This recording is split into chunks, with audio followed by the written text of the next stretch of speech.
In preparation for this brief talk about Moscow, I thought that it was very hard for us, people who have lived here all our lives, to compress this huge, sprawling city into a few minutes of a welcome talk. So I asked my friends what they would say to people who come to Moscow for the first time and only stay a couple of days. I got some rather interesting answers. For example, that Moscow was Washington, New York, and Los Angeles combined. It is the capital of the country with all its government and bureaucratic institutions like Washington. It is the financial and cultural center with museums, theaters, and businesses like New York. And it's Russia's capital of glamour, just like LA. Another advice was, tell them how to get to the Leningrad railroad station and get them on a train to St. Petersburg. Indeed, unlike the visually stunning St. Petersburg, Moscow can be drab and dull. It's not a pretty city. But there are things to see and to experience, and I'll try to speak about them. But first, just a little bit of history. Moscow was founded sometime in the mid-12th century. The official date is 1147, the first time Moscow is mentioned in a written document. It was a small settlement on the banks of the Moskva River, founded by an ambitious Russian prince called Yuri Dolgoruki. Dolgoruki means long arm, and supposedly the name was given because the prince loved to grab everything within his reach, including patches of land and other people's estates. This gesture, "It is mine," can be seen on his iconic equestrian statue that stands opposite Moscow City Hall. In the Middle Ages, Moscow was the center of a Grand Duchy of Moscow. It was a relatively stable and prosperous state. Like every stable and prosperous state, it attracted numerous migrants and refugees. Moscow, as the power center, was controlled by Tatar and Mongolian Khans from the steppes on Russia's southeastern borders. So the Khans sometimes pitted Russian princes against each other, sometimes confronted all of them. Moscow was for them an important bulwark against the Grand Duchy of Lithuania in the west. In the 14th century, the Kremlin was built. It was made of white stone, and the epithet "white stone Moscow" is still in use, even though the Kremlin had since been repainted red. For the construction of Kremlin, Russian princes used migrant labor. The architects were largely Italian, and that's why the typical Moscow swallow-tail design can be also spotted on the medieval walls of North Italian cities. This is the city gate in Verona. In the late 16th century, a series of new ramparts were built by a Russian architect called Fyodor Konь, whose last name means horse in Russian. These new walls incorporated several important monasteries, such as the Novodevichy convent, which still adorns the southwestern part of Moscow. They loosely correspond to what is now known as Moscow's Garden Ring. We'll come to that later. In the early 17th century, just after Shakespeare's time, the city was briefly taken by an army of Poles and Lithuanians, led by an ambitious impostor pretending to be the son of Ivan the Terrible. He is portrayed rather unsympathetically in this picture. He reigned at the Kremlin, though very briefly, and when the Russian resistance recaptured the city, he was executed and his remains were shot out from a cannon. This period of intense internal turmoil, called the Time of Troubles, Smutное время, ended in 1613 with the election of a new Tsar, Mikhail Romanov, the founder of Russia's last royal dynasty. In the early 18th century, Peter the Great moved the capital from Moscow to the newly built St. Petersburg in the northwest, near the Baltic Sea. Peter didn't like Moscow, and Moscow paid him in kind. This picture by the 19th century Russian painter Vasily Surikov shows the preparations for the executions of mutinous soldiers who opposed Peter's reforms in Moscow. The emperor himself is on horseback in the right-hand corner, glowering at Moscow's opposition. Note the two black guards behind his back. So Moscow became essentially a provincial capital, an ex-capital, a place where the pace of life was slower and people were generally more mellow than in the driven and somewhat hysterical St. Petersburg. Beautiful stately homes were being constructed on the outskirts of Moscow throughout the 18th century. In 1755, the first university in Russia was founded in Moscow under the auspices of Mikhail Lomonosov. Lomonosov was a true polymath who had discovered several important physical and chemical laws and laid the ground for the future golden age of Russian poetry. As one often hears from the Russians, many of Lomonosov's discoveries were later stolen or replicated in the West, including the fundamental chemical law of conservation of mass, usually attributed to the French scientist Antoine Lavoisier. Lomonosov, by the way, was an example of breathtaking social mobility. A son of a simple fisherman from a tiny northern village, he walked several thousand miles to Moscow to become a student, and went on to become the most respected scholar of his time. In 1776, the year of the Declaration of Independence in the United States, the Bolshoi Theatre in Moscow was founded, though not in the beautiful building that we can see now. We'll see it later. The tradition of classical ballet has continued ever since. In 1812, Napoleon made his fateful move across Russia's border and soon found himself in Moscow, which was abandoned by troops and much of the population, and set on fire. Whether the fire was accidental or deliberate arson aimed at making the French miserable, this is still disputed. The Grande Armée had to retreat. The harsh Russian winter and disease had killed many more soldiers than had been killed in action. The fire did a lot to embellish Moscow, says a character in one of Russia's best-known 19th century plays. Many new buildings were constructed, including some of the most iconic ones. The Bolshoi Theatre was built in 1824. Moscow was considered the heartland of Russia, the mother of Russian cities. In 1896, the new Russian Tsar Nicholas II was being crowned. The celebrations included distribution of free gifts on a field in Moscow. A huge crowd gathered to pick up the gifts. When a rumor spread across that there were not enough gifts for everyone, the crowd stormed the police lines, and in the ensuing stampede, several thousand people were killed.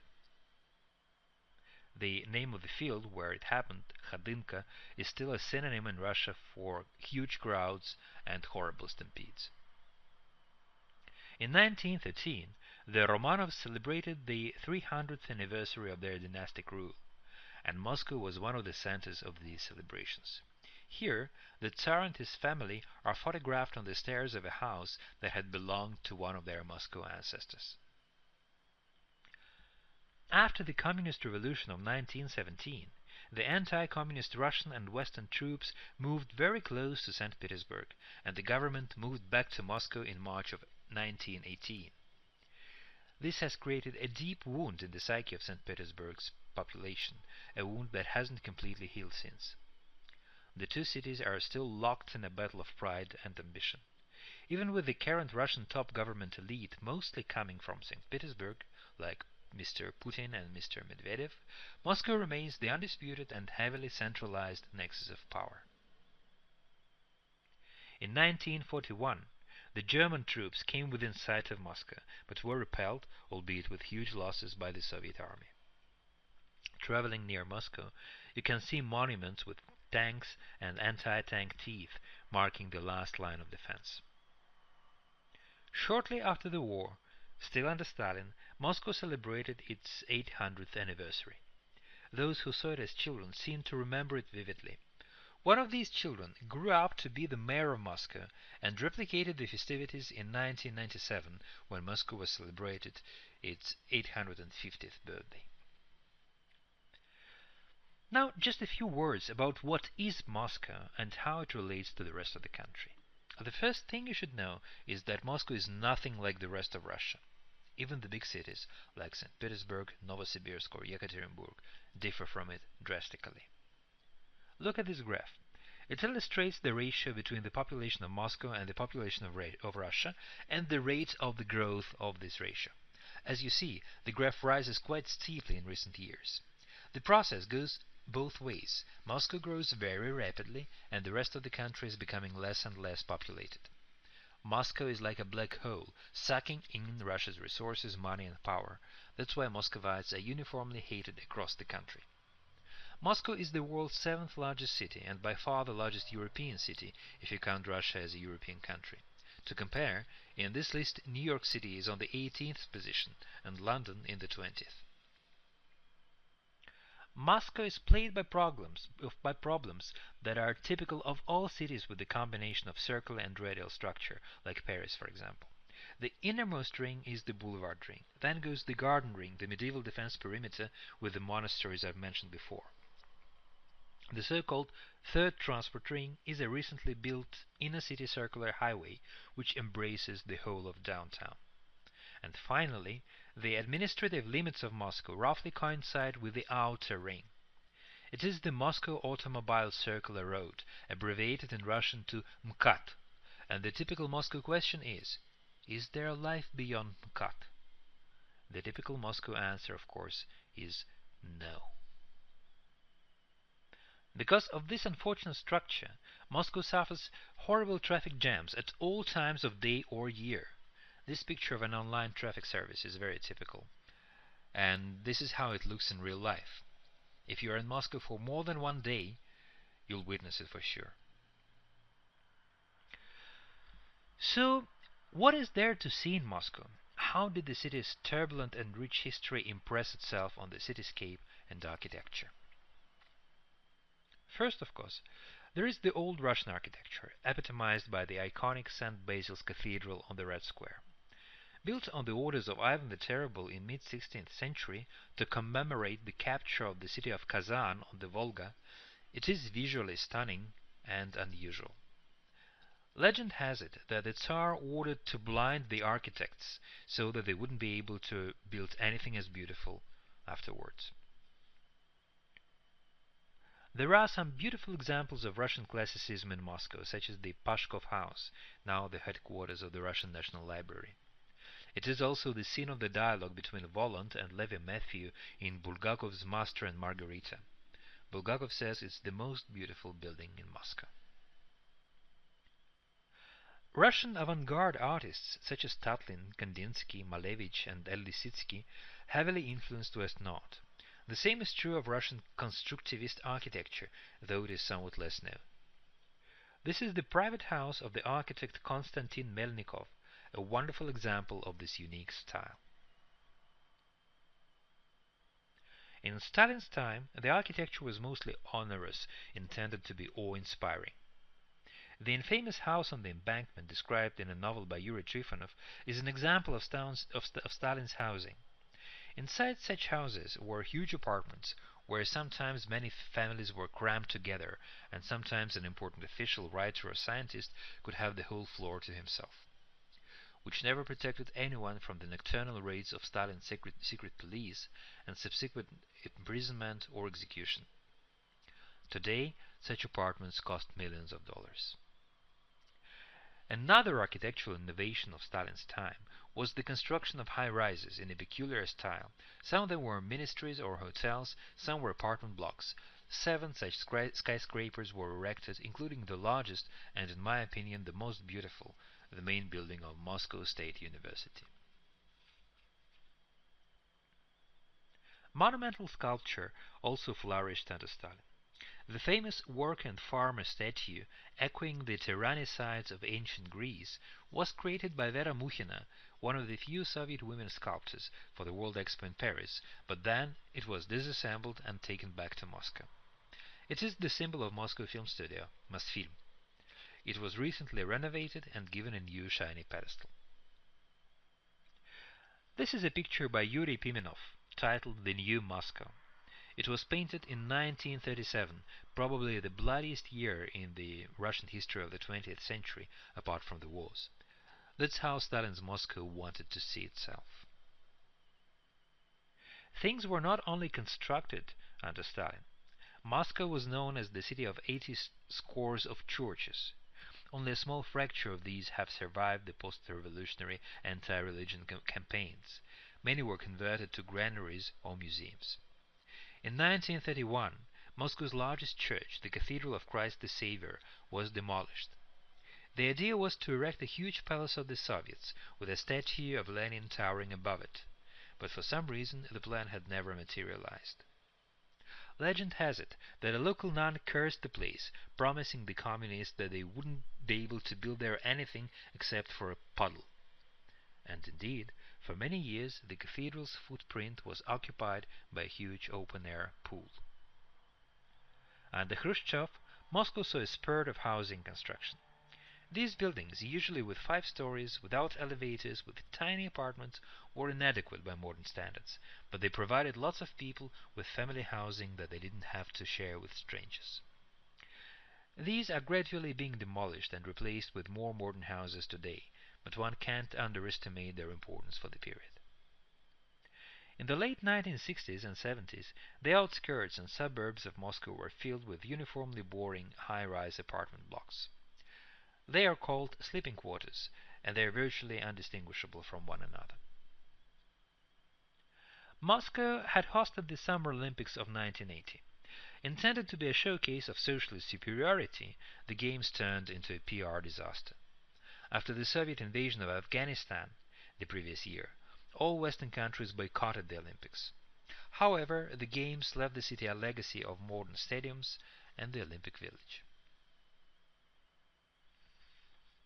What Moscow looks like today is to a huge degree the result of this man's efforts. This is Yuri Lushkov, who had been the mayor of Moscow for 18 years and who radically transformed it. Lots of historical buildings have been gutted or demolished, and modern monstrosities, such as this building, the headquarters of a major oil company, sprang all over the city. Lushkov's favorite architects had a curious idea of what was beautiful, and such eclectic buildings as this, a theater, are very representative of Moscow's most recent architecture. On the mayor's initiative, the Cathedral of Christ the Saviour, demolished under Stalin, was rebuilt. It is now the main cathedral of the Russian Orthodox Church. Unfortunately, frescoes and mosaics that had adorned the original building could not be replicated, and the whole idea of the rebuilding was and remains very controversial. It is easy to walk in Moscow all day and never see anything beautiful. Moscow doesn't like being stared at. It hides, it conceals its beauty, sometimes very successfully. Probably in no other large city it is as important to know the right people. But with the right guides and with good friends, Moscow will amaze you. This picture by Boris Kustodiev, the merchant woman taking her tea, symbolizes for me the spirit of comfort and hospitality that is very typical of Moscow. Come to know it, and you will never again call the city arrogant or ugly.